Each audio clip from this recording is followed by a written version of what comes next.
Aimez vos ennemis. Matthieu chapitre 5, les versets 38 à 48. Sœurs et frères, paix et joie. La vie de l'homme, du chrétien en particulier, en relation avec Dieu, est marquée par trois grandes vocations. La vocation à l'amour, la vocation à la sainteté et la vocation au salut. La liturgie du 7e dimanche ordinaire A nous invite à approfondir les deux premières qui concourent à la troisième.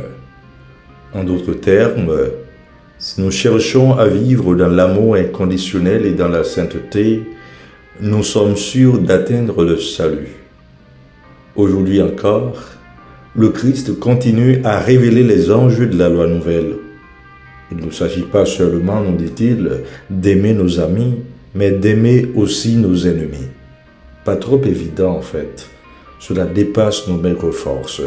Pourtant, c'est un chemin vers la liberté.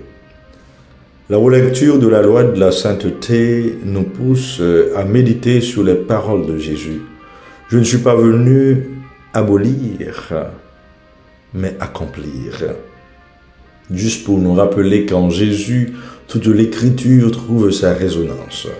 Son approche sur le prochain, sur l'amour, trouve leur enracinement dans le code de sainteté qu'il dépasse. Soyez saints, car moi, Yahvé, votre Dieu, je suis saint. Lévitique 19, le verset 2. Appelé de ce fait loi de sainteté, cet ensemble correspond à la législation du temple de Jérusalem, peu avant l'exil.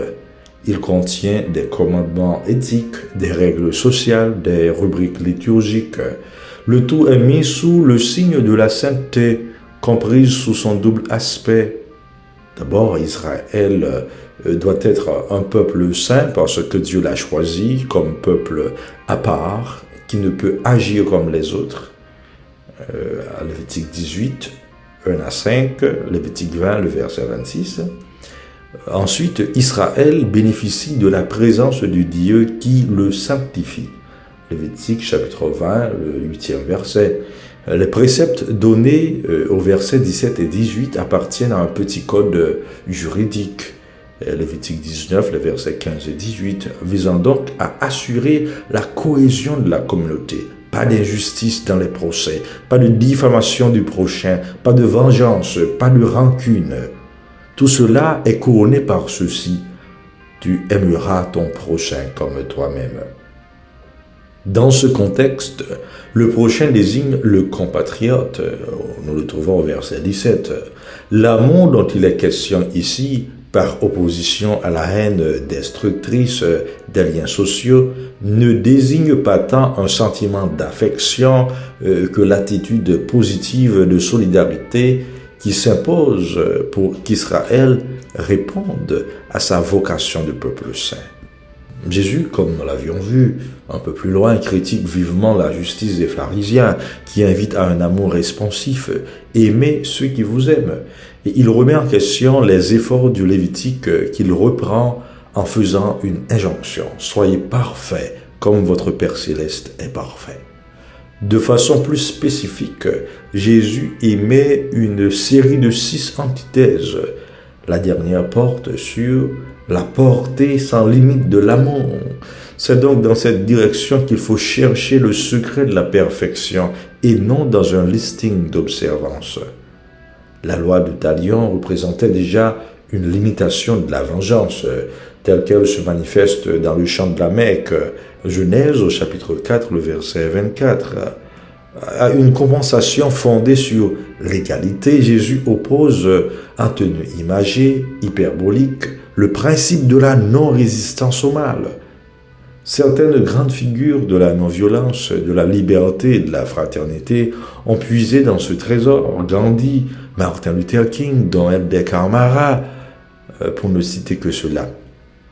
Jésus poussa un niveau d'exigence absolue.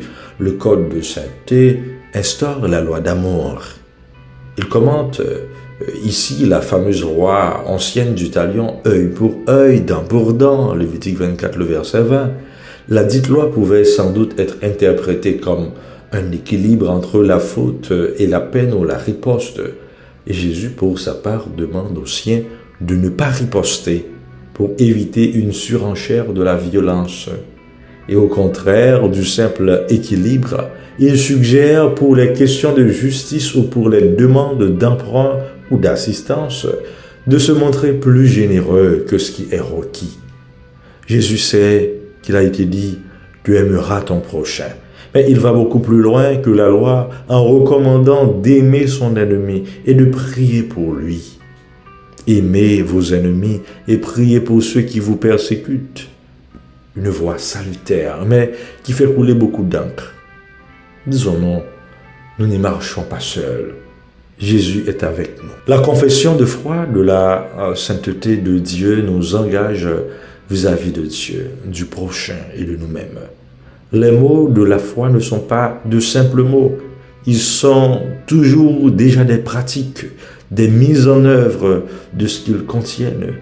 Le contenu de la foi en un Dieu saint n'est pas autre chose que sa traduction concrète dans la justice, le pardon, l'amour, la liberté. Sœurs et frères, la perfection à proprement parler n'est pas atteignable sur cette terre. Avec la foi, par contre, nous pouvons tendre vers elle en prenant la route de la sainteté. Prions le Seigneur de ranimer en nos cœurs la foi, l'espérance et la charité, que sans fin nous vivions dans l'amour qui dépasse tout orgueil, toute rancune, toute injustice, toute violence, se conformant au cœur de Dieu. Ainsi, le monde deviendra meilleur. Amen.